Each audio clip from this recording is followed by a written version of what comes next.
Assalamualaikum warahmatullahi wabarakatuh. Kami dari kelompok 11 atas nama Nuril Latifah Syahara, Fernanda Eka Safitri, dan M. Fayed Deverison akan mempresentasikan hasil diskusi kami yang berjudul Eksistensi Pendidikan Islam dan Moralitas Pendidikan Islam di Indonesia. Pembahasannya yaitu yang pertama pengertian Al-Quran dan ilmu pengetahuan, yang kedua tujuan pendidikan Islam, yang ketiga pengertian moral, yang keempat perubahan moralitas dan faktor-faktor yang mempengaruhinya, yang kelima tingkat akseptabilitas perubahan moralitas. A. Pengertian pendidikan Islam. Dalam Kamus Besar Bahasa Indonesia disebutkan bahwa pendidikan ialah proses pengubahan sikap dan tata laku seseorang atau kelompok orang dalam usaha mendewasakan manusia melalui upaya pengajaran dan pelatihan.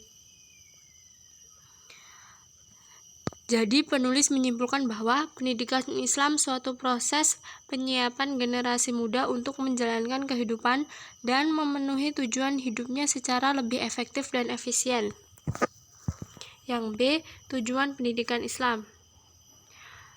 Tujuan pendidikan Islam yang pertama yaitu mengarahkan berbuat mendidik. Yang kedua, mengakhiri usaha pendidikan. Yang ketiga yaitu tujuan pendidikan di suatu sisi membatasi lingkup suatu usaha pendidikan. Tetapi di sini lain memengaruhi dinamikanya. Yang keempat, tujuan pendidikan Islam memberikan semangat dan dorongan untuk melaksanakan pendidikan.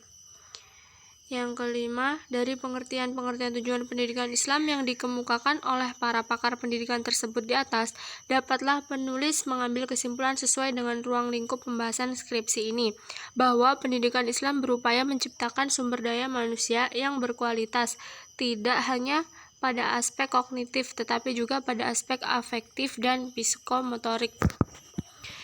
C. Pengertian moral.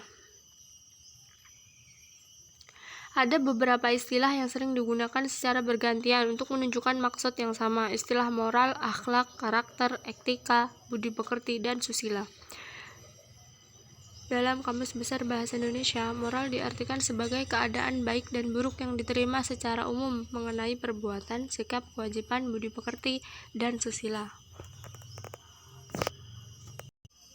D. Perubahan moralitas dan faktor-faktor yang mempengaruhinya.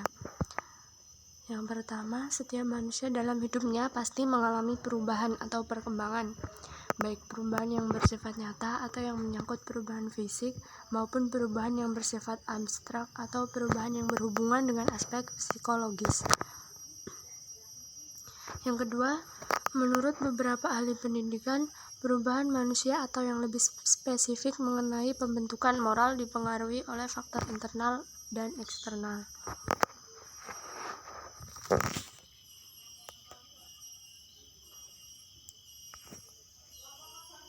E. Tingkat akseptabilitas perubahan moralitas. Disadari bahwa karakter manusia bersifat fleksibel atau luas serta bisa diubah atau dibentuk. Yang kedua, tingkat akseptabilitas atau penerimaan manusia terhadap proses perubahan moral juga berbeda. Di samping itu, faktor pembawaan atau tabiat yang diwarisi sejak manusia lahir juga menentukan tingkat penerimaan dalam perubahan moral. Baiklah, mungkin itu yang dapat kami sampaikan. Kurang dan lebihnya kami mohon maaf. Kami akhiri. Wassalamualaikum warahmatullahi wabarakatuh.